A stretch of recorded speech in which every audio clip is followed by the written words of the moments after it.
আসসালামু আলাইকুম ওয়া রাহমাতুল্লাহ। প্রিয় দর্শক মণ্ডলী, আজকে আপনাদের সম্মুখে একটি খুবই গুরুত্বপূর্ণ এবং উপদেশমূলক শিক্ষণীয় ঘটনা নিয়ে আলোচনা করা হবে। যেই ঘটনার মাধ্যমে আপনারা বুঝতে পারবেন যে এই পৃথিবীতে কারা পাগল আর কারা বুদ্ধিমান। চলুন তাহলে কথা না বাড়িয়ে ঘটনাটা শুরু করা যাক। বাদশাহ হারুন রশিদের জামানায় বাহালুল পাগল নামে একটি ব্যক্তি ছিল, যাকে লোকেরা পাগল বলতো, কিন্তু তিনি পাগল নয়, তিনি একটা বড় আল্লাহর ওলি ছিলেন। একবার বাদশাহ হারুন রশিদ নিজের লোক লস্কর নিয়ে রাস্তা দিয়ে বার হয়েছিলেন। পথের মধ্যে একটা কবরস্থান ছিল। সেই কবরস্থানের মধ্যে দেখলেন যে বাহালুল পাগল অসংখ্য কবরের মাঝখানে এক জায়গায় বসে রয়েছে, ঘাড় নিচে করে। বাদশাহ হারুন রশিদ বাহালুল পাগলকে দেখে নিজের লস্কর থামিয়ে বাহালুল পাগলকে জিজ্ঞাসা করলো, এই বাহালুল পাগল, তুমি কি সারা জীবন পাগলই থাকবে? তোমার কি বুদ্ধি হবে না? একথা শুনে বাহালুল হাত পা ঝেড়ে উঠে দাঁড়ালেন এবং কি করলেন, সামনে একটি বড় গাছ ছিল, সেই গাছের ওপরে উঠলেন। ওঠার পরে চিৎকার করে বলল, আয় বাদশাহ হারুন রশিদ পাগল, তুমি কি সারা জীবন পাগলই থাকবে? তোমার কি বুদ্ধি হবে না? একথা শুনে বাদশাহ হারুন রশিদ বললেন যে বাহালুল পাগল আবার আমারে পাগল বলে।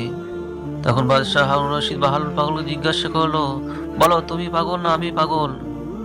তোমার ঘর সংসারের কোনো চিন্তা ফিকির নাই, তোমার পরিবার পরিজনের কোনো ফিকির নাই, তুমি সর্বক্ষণ এই কবরস্থানের মধ্যে ঘোরাঘুরি করো, তুমি দুনিয়ার কোনো জিনিস নিয়ে চিন্তা ফিকির করো না, সবসময় এখানেই পড়ে থাকো, বলো তুমি পাগল না আমি পাগল? এই কথা শুনে বাহালুল বললেন, বলো বাদশাহ হারুন রশিদ, তুমি পাগল না আমি পাগল? তুমি যেখানে বসবাস করছো ওই উঁচু মহলের মধ্যে, ওই মহলে তুমি কতদিন থাকবে? একটা সময় হবে যখন তোমাকে ওই মহল থেকে কি করবে, তোমার আত্মীয় স্বজনরাই বার করে এখানে কবরের মধ্যে দাফন করে যাবে। তুমি ওখানে কতদিন থাকবে? 60, 70, 80, বড়জোর 100 বা তার চেয়েও আর কিছুদিন বেশি।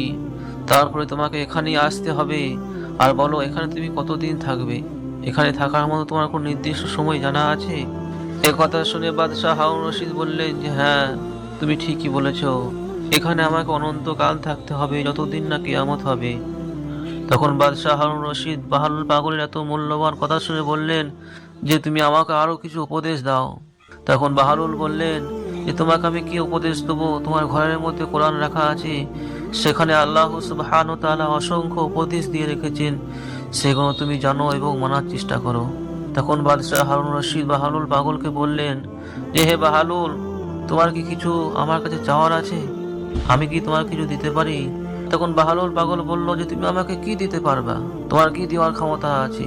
তবে আমি তোমার কাছে 3টে জিনিস চাইবো, যদি দিতে পারো তাহলে আমি তোমার সারা জীবন কৃতজ্ঞতা প্রকাশ করব। এ কথা শুনে বাদশাহ হারুন রশিদ বললেন, বলো তোমার কি চাওয়া আছে? তখন বাহালুল পাগল বলল যে আমার 1 নম্বর চাওয়ার বিষয় হচ্ছে যে আমার কাছে যখন মালাকুল মাউত আজরাইল আলাইহিস সালাম আসবেন, তখন তুমি তাকে ফিরিয়ে দিবে, অর্থাৎ আমার জান কবজ করতে দিবে না। এ কথা শুনে বাদশাহ হারুন রশিদ বললেন, এটা কি করে সম্ভব? কারণ আজরাইল ফেরেশতা যখন চলে আসবে সে আমার কথা শুনবে না। আমি হতে পারি দুনিয়ার বাদশাহ, আমার হোক দুনিয়ার মানুষের কাছে চলবে, কিন্তু আজরাইল ফেরেশতার কাছে চলবে না গো, অর্থাৎ এই জিনিসটা আমি তোমাকে দিতে পারবো না। তখন বাহালুল পাগল বলল, আচ্ছা ঠিক আছে, আমার 2 নম্বর চাওয়া হচ্ছে যখন আমার মৃত্যুর সময় চলে আসবে, অর্থাৎ দুনিয়ার হায়াত যখন শেষ হয়ে যাবে, মৃত্যুর নিকটবর্তী হয়ে যাব, যখন আমার কণ্ঠ নালীতে মৃত্যু চলে আসবে, বুকের ভেতর থেকে গড় গড় করে শব্দ বার হয়ে আসবে, কপালে মৃত্যুর ভয়ে ঘাম জমে যাবে, ঘন ঘন হেঁচকি উঠবে, তখন তুমি আমার কি করবে, একটু হায়াতটা বাড়িয়ে দেবে, অর্থাৎ মৃত্যু থেকে একটু হায়াতটা বাড়িয়ে দেবে, আমাকে আরো কিছুদিন দুনিয়ার মধ্যে রেখে দেবে। এই কথা শুনে বাদশাহ হারুন রশিদ বললেন, এটা কিভাবে সম্ভব? আমি তোমার হায়াতকে কিভাবে বাড়াতে পারবো? কারণ যেই মানুষটা দুনিয়ার হায়াত শেষ হয়ে যাবে তাকে কেউ কখনো হায়াত বাড়িয়ে দিতে পারে না। দুনিয়ার এই ক্ষমতাটা কারো নাই, কোনো ডাক্তার কবিরাজ ওজার নাইকো, কোনো ঔষধের নাইকো, কোনো বাদশারও নাই, অর্থাৎ এটাও আমি পারবো না। তখন বাহালুল পাগল বললেন, আচ্ছা ঠিক আছে, আপনি আমাকে 3 নম্বর জিনিসটা দিবেন।